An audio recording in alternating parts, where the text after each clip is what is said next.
भारत में कृष्ण की कूटनीति अत्यंत चतुर और प्रभावशाली थी। उन्होंने युद्ध की स्थिति में भी शांति स्थापित करने के लिए कई प्रयास किए और जब युद्ध अनिवार्य हो गया तो उन्होंने पांडवों को विजय दिलाने में महत्वपूर्ण भूमिका निभाई।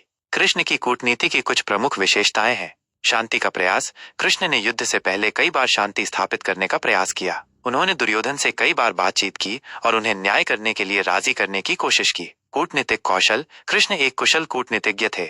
उन्होंने अपने शब्दों और कर्मों से लोगों को प्रभावित किया और अपनी बात मनवा ली। धर्म का पालन। कृष्ण ने हमेशा धर्म का पालन किया और अधर्म का विरोध किया। उन्होंने पांडवों को धर्म के मार्ग पर चलने के लिए प्रेरित किया। युद्ध की रणनीति।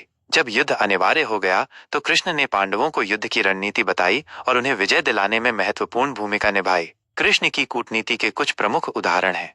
शांति दूत। कृष्ण ने युद्ध से पहले दुर्योधन के पास शांति दूत के रूप में जाकर पांडवों के लिए 5 गांव मांगे थे, लेकिन दुर्योधन ने यह मांग मानने से इनकार कर दिया। अर्जुन का सारथी। कृष्ण ने महाभारत युद्ध में अर्जुन के सारथी के रूप में कार्य किया और युद्ध के दौरान उन्हें मार्गदर्शन दिया। कर्ण का वध। कृष्ण ने कर्ण को युद्ध के दौरान मारने के लिए एक योजना बनाई। उन्होंने कर्ण को यह विश्वास दिलाया कि अर्जुन ने ब्रह्मास्त्र का प्रयोग किया है और कर्ण को भी ब्रह्मास्त्र का प्रयोग करने के लिए मजबूर किया। अभिमन्यु का वध। जब अभिमन्यु को चक्रव्यूह में फंसाकर मार दिया गया तो कृष्ण ने दुर्योधन को धोखा देने के लिए एक योजना बनाई। उन्होंने दुर्योधन को यह विश्वास दिलाया कि अश्वत्थामा मारा गया है। कृष्ण की कूटनीति से हम क्या सीख सकते हैं?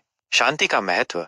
हमें हमेशा शांतिपूर्ण तरीके से समस्याओं का समाधान करना चाहिए। कूटनीतिक कौशल। हमें दूसरों को प्रभावित करने और अपनी बात मनवाने के लिए कूटनीतिक कौशल विकसित करना चाहिए। धर्म का पालन। हमें हमेशा धर्म के मार्ग पर चलना चाहिए। नेतृत्व। कृष्ण एक महान नेता थे। उन्होंने अपने अनुयायियों को सही मार्ग दिखाया और उन्हें विजय दिलाई। निष्कर्ष।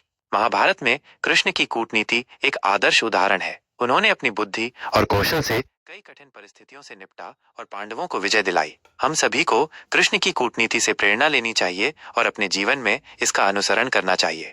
क्या आप कृष्ण की कूटनीति के किसी विशेष पहलू के बारे में और जानना चाहते हैं?